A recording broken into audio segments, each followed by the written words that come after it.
Imagine never having to push a vacuum cleaner again.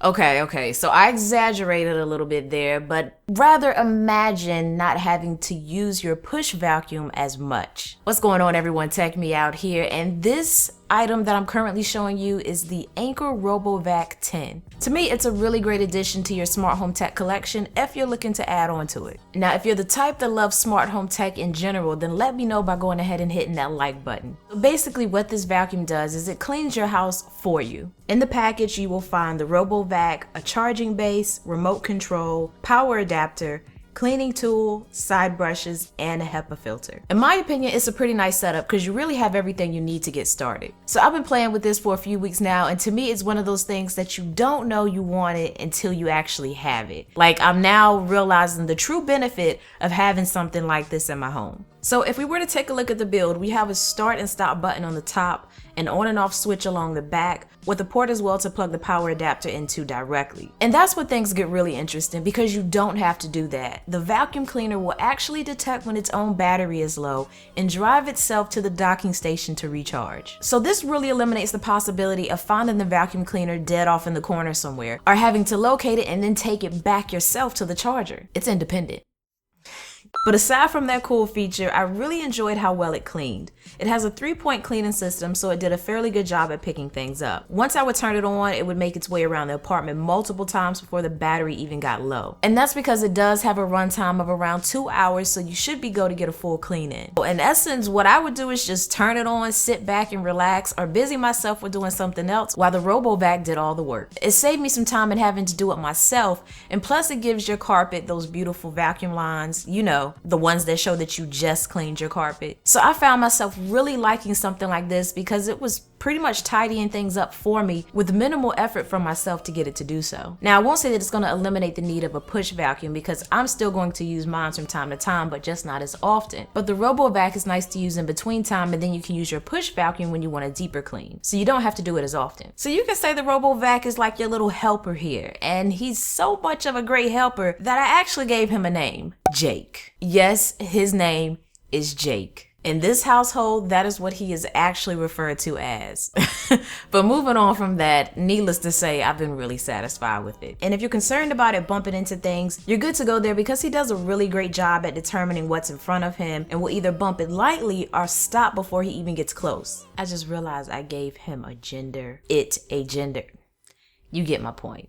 Now, there was a random time where I did find its cleaning brush wrapped up in my sock, I guess, or it's like a slipper sock. I guess it got stuck in the vacuum, and in the process, the RoboVac lost its brush.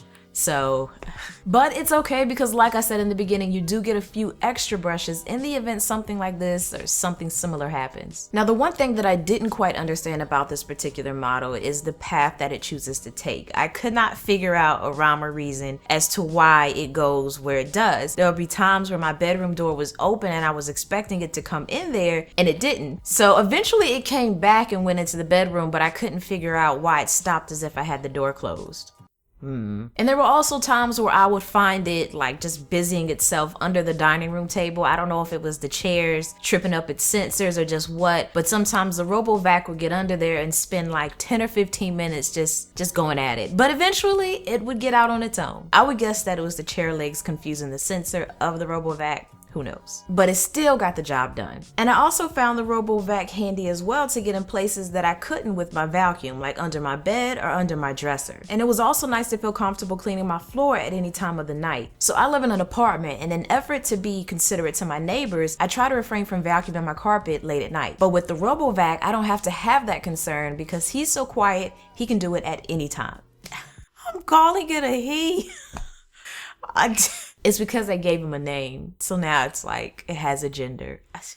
I just realized that. But you get my drift. At this point now, I can just vacuum whenever I want because I was about to say he again, because it is not as loud as my actual push vacuum. So for those of you that might find yourself in similar situations, I'm sure you can understand what I'm saying. And I can't forget the remote, as it does give you a few additional options that include schedule cleaning or spot cleaning, where it focuses on a certain range of space to clean. And then you also have edge mode, where it tackles the walls. Or you could just auto start it, letting it find its way around your place. And if you don't want to do that, then you can manually direct it as needed with the arrow keys. But I didn't find myself using the arrow keys much at all to direct it where I want it to go. It got around just fine on its own, and it even rolled from my carpet to my tiled floor with no problem, which is another thing that I liked, because sometimes after cooking in the kitchen, I would sweep. But with RoboVac here, I'm now able to just turn it on and let it clean the kitchen floor for me. Now, I won't say that it's equipped enough to grab like large things off of the floor, but it can grab smaller things like dirt, little particles like that. And once it's grabbed enough, it's gonna beep to let you know, so that you can press on the tray back here, empty it, and then pop it back in and go on about your day. So all in all, if you can't already tell, yes, I do love this thing. It's nice to have to touch up things regularly throughout the day, and it can work so independently that you don't have to manage it to even start it, stop it, or direct it. Now, I would love to be able to tell it different rooms and all of that, but who knows? Maybe that's something that we can look for in a future model. But in the meantime, this one is suiting me just fine. And it doesn't cost as much as its competitors, but it's still just as great. So if you're interested in picking one up or taking a look at it, you can find the link for one below in the description box. But tell me, what is your favorite smart home tech item right now? This one just got added to my top 3, but I'm honestly curious to know yours. Let me know down below in the comments section, and if you want to support the channel with a like or a share, I'm not going to argue with that. I don't mind it at all. Hint, hint. That means you like and share the video. But that's gonna sum everything up for this one. If you wanna see some more smart home tech ideas from me, let me know and I'll do my best to deliver it to you. So as always, you know the saying, thank you for taking the time out to let me tech you out.